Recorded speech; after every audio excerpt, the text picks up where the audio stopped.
നല്ല മൂത്ത കടച്ചക്ക കൊണ്ട് ഇങ്ങനെ ഉണ്ടാക്കിയെടുക്കാം കേട്ടോ. കടച്ചക്ക ചെറിയ കഷ്ണങ്ങളാക്കി അരിഞ്ഞെടുക്കണം.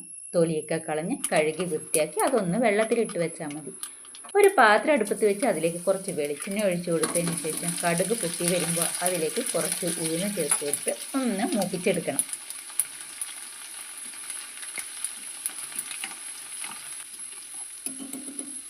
നല്ലപോലെ മൂത്ത് വന്നതിന് ശേഷം ഇതിലേക്ക് കുറച്ച് വെളുത്തുള്ളിയും പച്ചമുളകും ഒരു മീഡിയം സൈസ് സവോളയും അരിഞ്ഞതും കൂടെ ചേർത്ത് ഒന്നുകൂടെ വഴറ്റിയെടുക്കുക. ഇതിലേക്ക് കുറച്ച് കറിവേപ്പിലയും ചേർത്ത് കൊടുക്കാം.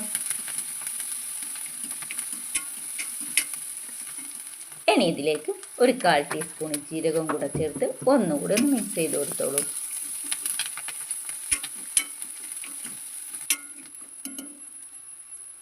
ചില്ലി ഫ്ലേക്സ് 1 ടീസ്പൂൺ, വേണമെങ്കിൽ നിങ്ങൾക്ക് എരിവിനനുസരിച്ച് ഒരു 1/2 ടീസ്പൂൺ കൂടെ ചേർത്ത് കൊടുക്കാം. നല്ലപോലെ മിക്സ് ചെയ്ത് കൊടുത്തതിന് ശേഷം 2 പിടി നല്ലപോലെ തേങ്ങ ഇതിലേക്ക് ചേർത്ത് കൊടുത്ത് ഒന്ന് മിക്സ് ചെയ്ത് കുറച്ച് ഉപ്പ് കൂടെ ചേർത്ത് കൊടുക്കാം.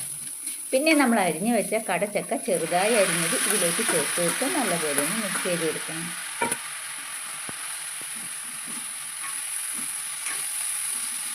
ഇതിലേക്ക് 1/2 ടീസ്പൂൺ മഞ്ഞൾപ്പൊടിയും കൂടെ ചേർത്ത് നല്ലപോലെ മിക്സ് ചെയ്ത് മൂടി അടച്ച് വെച്ച് മീഡിയം ഫ്ലെയിമിൽ ഇതൊന്ന് വേവിച്ചെടുക്കണം.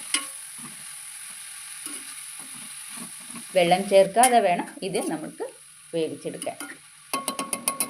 വെള്ളം ചേർത്താൽ നല്ലപോലെ കുഴഞ്ഞിരിക്കും. അതുകൊണ്ട് വെള്ളം ചേർക്കാതെ വേണം ഇത് വേവിച്ചെടുക്കാൻ. 2-3 മിനിറ്റ് കഴിഞ്ഞതിന് ശേഷം നമ്മൾക്കിത് നല്ലപോലെ ഒന്ന് മിക്സ് ചെയ്ത് കൊടുത്തതിന് ശേഷം ഇതിലേക്ക് ഒരു 1/2 ടീസ്പൂൺ ഗരം മസാലയും കൂടെ ചേർത്ത് നല്ലപോലെ ഒന്ന് മിക്സ് ചെയ്ത് മൂടി അടച്ച് വെച്ച് ഒരു 2-3 മിനിറ്റ് കൂടെ ഒന്ന് വേവിച്ചെടുത്ത് നല്ലൊരു തോരൻ റെഡിയായി കിട്ടും. അപ്പോൾ എല്ലാവരും ഒന്ന് ട്രൈ ചെയ്ത് നോക്കൂ.